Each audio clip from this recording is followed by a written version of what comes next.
Hi, I am Dr. Mo, or Melissa Dittberner, and I work at the University of South Dakota as well. I teach in addiction counseling and prevention, and I'm a person in live recovery. So our mission is to implement trainings and education related to opioid use disorder, or OUD, and raise awareness to reduce the stigma. You know, reducing that stigma is a huge barrier to why some people don't get help.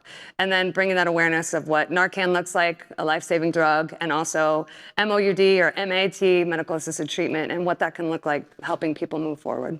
So we're looking at, what those barriers are, and I think we already talked a lot about what barriers are. Understanding where they're coming from, knowing that everyone walks a different path, right? From the day we're born until the day we get to the place that we're getting help, everything that happens to us or everything we do impacts us and how we move forward, how we process those thoughts.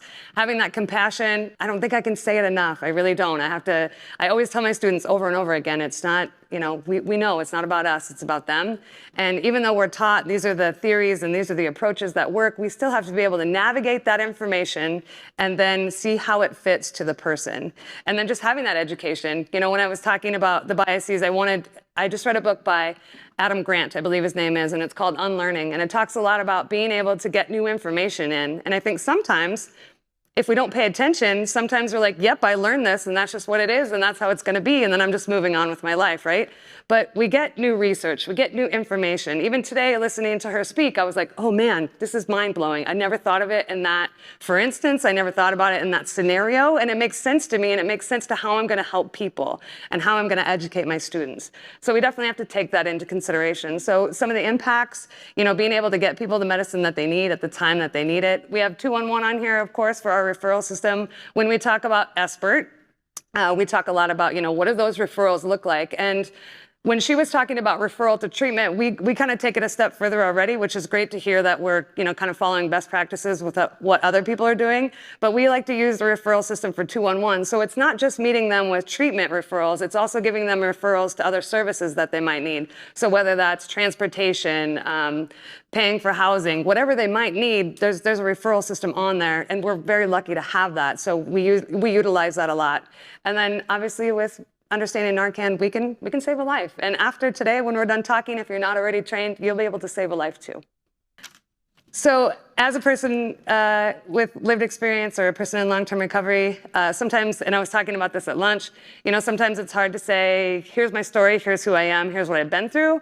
And I never quite know if people judge me for that and what I've been through and what I've done, or if it gives some credibility to me. I know that I have an instant connection to people who are in recovery because we've both done the same thing. We've both fought the fight and we're continuing to fight it. And I think a lot of times when people are in recovery, sometimes they just want to help other people, and that's probably why a lot of you are here.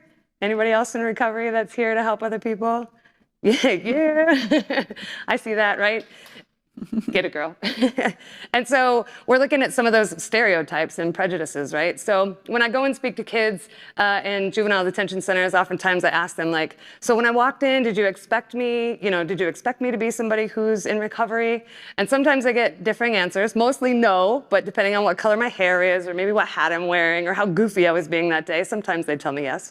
But then we talk about what that looks like. It's not always, and even if you put that stigma on yourself, even if you say, because maybe that's what you thought you had to say, I'm an addict, or I'm this, or I'm that, it doesn't define you as a person. It's just a part of who you are, right? And just because you've struggled with addiction doesn't mean you are an addict. I don't like to use that word, but it doesn't mean that you have to struggle with addiction for forever. It does mean that you might have to work harder to stay above that than other people will, though.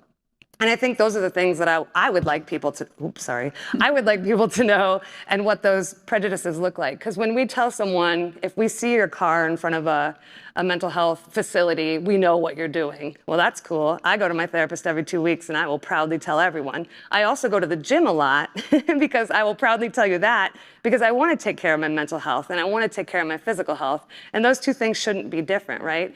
And we need to not stigmatize any of those things. And then we have the issue of self-stigma, right? So when we say, well, I can't get my drinking under control, and obviously I must be a terrible person because I can't get my drinking under control. Well, if you have the factors that we talked about earlier this morning, obviously we know that sometimes it slips away from you, right? You don't ever pick up your first drink and think, God, I can't wait to be someone who struggles with alcohol use disorder in 5 years. No one does that, right? And so we have to take away some of those self-stigmas and be able to ask for help if we need help and be able to make that first step. And sometimes people don't do that because they are doing this label avoidance, right? They're saying, I don't want to be labeled as this or that or whatever this looks like, because if I stay out of treatment, then I'll never be labeled that. But then it's stopping them from getting the help that they need.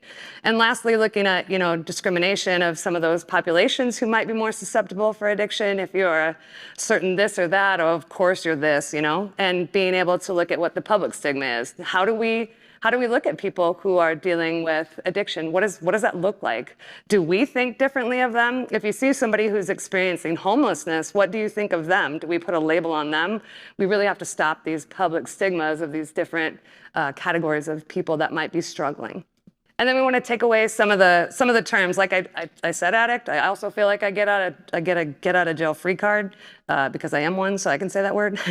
But I shouldn't, and I'm taking it out of my vocabulary. But this person first language that we always talk about, right? So a person with substance use disorder, alcohol use disorder, whatever it looks like, right? They're a person long before they are the disease, and we talked about this morning too.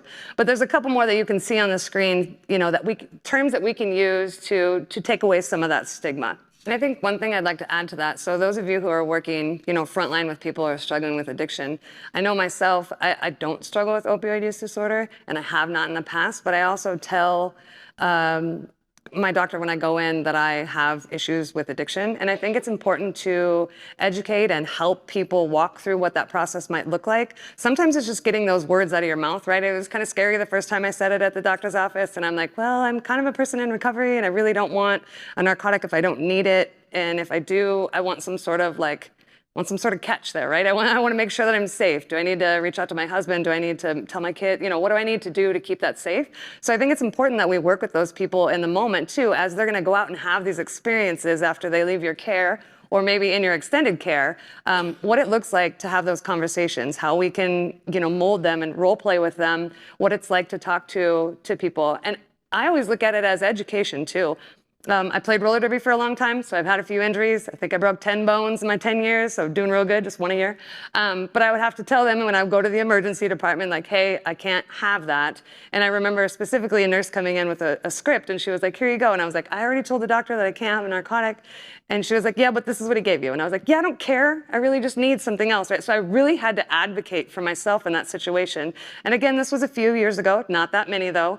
But I really had to have that power to advocate for myself. And if I would have been like, nope, I'm just in so much pain, I don't care, I could have set myself up for a little bit of, failure. So I wanted to make sure that I stated that, dealing with people, that you let them know, maybe this is something we have to role play, maybe this is something we have to talk through, but giving them the confidence they need to have those conversations as well. Thank you very much for listening. We appreciate you all.